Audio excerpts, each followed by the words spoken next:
नमस्कार, मैं श्रुति दादीश और आप देख रहे हैं ई न्यूज भारत। आज की हमारी खास रिपोर्ट में न रेल की पटरियों की बात होगी और न ही कोच की गिनती की, बल्कि आज हम बात करेंगे उस रफ्तार की जो जोधपुर की रगों में पहली बार दौड़ने जा रही है। जी हाँ, प्रधानमंत्री मोदी के डिजिटल झंडे और रेल मंत्री अश्विनी वैष्णव के भाषण के साथ वंदे भारत जोधपुर स्टेशन से दिल्ली कैंट के लिए फर्राटे भरने को तैयार है। लेकिन जनाब, ये कोई मामूली ट्रेन नहीं, ये तो राजनीति, तकनीक, प्रचार, पर्यटन और यात्रियों के सपनों की सुपरफास्ट थाली है। प्रधानमंत्री नरेंद्र मोदी आज राजस्थान के रेल नक्शे पर विकास की एक नई लकीर खींच दी है। बीकानेर, जोधपुर और चित्तौड़गढ़ से लेकर उदयपुर तक आज सिर्फ ट्रेनें ही नहीं चली, बल्कि उम्मीदें, सपने और सियासी इशारे भी पटरी पर दौड़ते दिखे। बीकानेर से दिल्ली, जोधपुर से दिल्ली और चित्तौड़गढ़ से उदयपुर तक 3 नई ट्रेनें शुरू हुई, जिनमें वंदे भारत एक्सप्रेस को लेकर सबसे ज्यादा उत्साह है।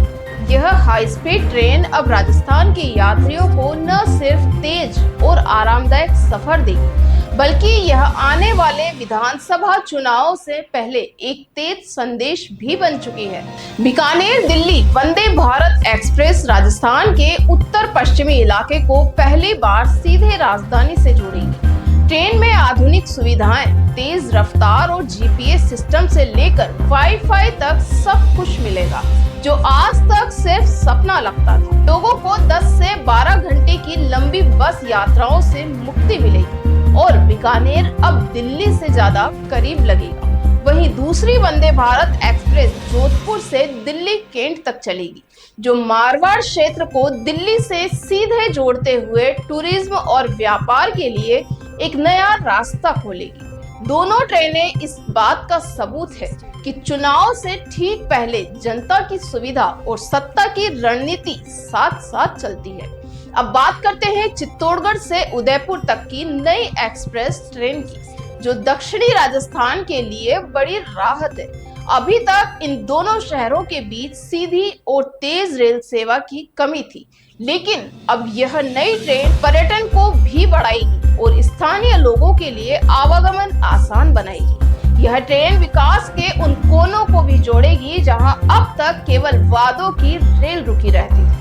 प्रधानमंत्री मोदी ने बांसवाड़ा से 2800 मेगावाट की परमाणु ऊर्जा परियोजना की आधारशिला भी रखी। यह राजस्थान ही नहीं, देश की दूसरी सबसे बड़ी परियोजना मानी जा रही है। रावतभाटा यूनिट के बाद इतनी बड़ी परियोजना शुरू करना एक तरफ ऊर्जा आत्मनिर्भरता का संदेश देता है, वहीं दूसरी तरफ यह भी दिखाता है कि सरकार अब आदिवासी क्षेत्रों में भी गंभीरता से निवेश कर रही है। बांसवाड़ा जैसे सीमावर्ती जिले में इस परियोजना का शुभारंभ यह बताता है कि अब विकास सिर्फ राजधानी या मेट्रो सिटी तक सीमित नहीं रहेगा।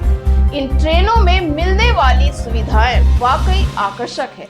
ऑटोमेटिक दरवाजे, बेहतर seating, CCTV, bio toilet, GPS, best सूचना प्रणाली और वाईफाई से लैस ये ट्रेनें भारतीय रेल के नए चेहरों की तस्वीरें पेश करती है। सरकार का दावा है कि अब आम आदमी को भी हवाई जहाज जैसे अनुभव ट्रेन में ही मिलेगा। किराया थोड़ा अधिक है, लेकिन प्रचार के हिसाब से ये विकास की सौगात है। खास बात यह है कि वंदे भारत एक्सप्रेस की वापसी यात्रा का किराया थोड़ा कम रखा गया है, जिससे एक सियासी सौम्यता भी झलकती है। हमने आपका भी ख्याल रखा है।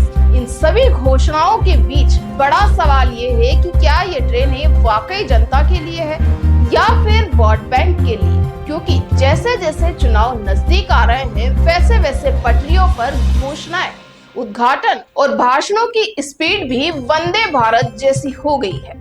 लेकिन जनता की उम्मीदें सिर्फ उद्घाटन से पूरी नहीं होती। वे चाहती हैं कि वादे पटरियों से उतरकर जमीन पर भी दौड़े। मोदी जी के इस दौरे में ट्रेनें चली है, ऊर्जा के बीज बोए गए हैं, लेकिन असली परीक्षा तो तब होगी जब ये योजनाएं वाकई गति पकड़ेगी और वह गति सिर्फ वोट तक सीमित न रहे। अंत में इतना ही कहा जा सकता है कि राजस्थान की धरती पर विकास की ट्रेनें उतर चुकी है। अब देखना यह है कि यह सिर्फ उद्घाटन की स्पीड से दौड़ेगी या जनता की जिंदगी में भी सच्चे मायनों में रफ्तार भरेगी।